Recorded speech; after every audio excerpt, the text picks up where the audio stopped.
I am from Brooklyn, New York, and I grew up in an era when hip hop was, in the golden era, golden age of hip hop. And I recorded in a lot of studios as a kid. I was able to be at Firehouse, D&D, just be around a lot of, real, genuine hip hop artists. And this room, Salem Psalms Library, it reminds me of a D&D.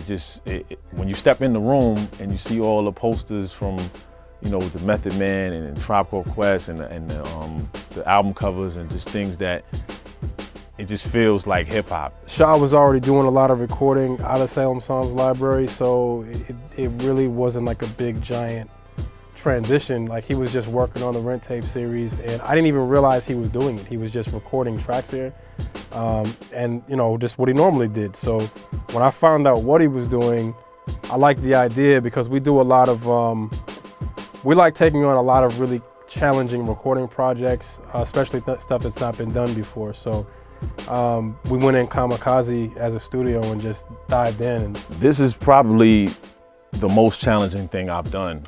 And that's another reason I wanted to do it. I wanted to challenge myself so that when I do walk away from the game, nobody can tell me that there was somebody that was better than me. And I think a lot of people really underestimate the amount of difficulty that it takes to put something like this together and the speed that it takes.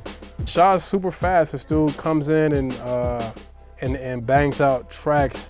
He's probably one of the two fastest artists I've ever worked with that does a good job at being fast. Like, it's not necessarily hard to do a song quickly, but doing a song that doesn't sound like you did it quickly is a totally different circumstance.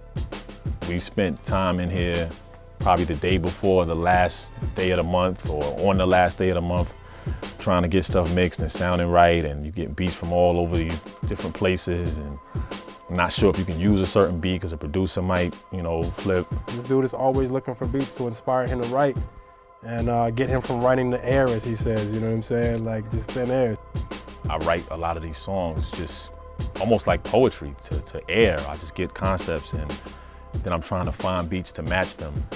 And I have to discipline myself to not think about the months ahead because I have to really, really hone in on what I'm working on at the moment.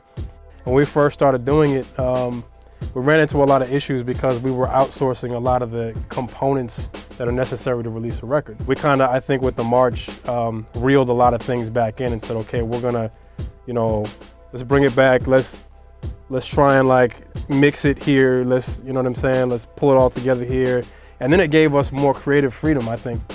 Putting the alien voice at the end of Praying for Aliens and putting the Trayvon Martin, the George Zimmerman call, like a lot of those things kind of brought the EP to life. And a lot of people won't know that those happen like organically in the session.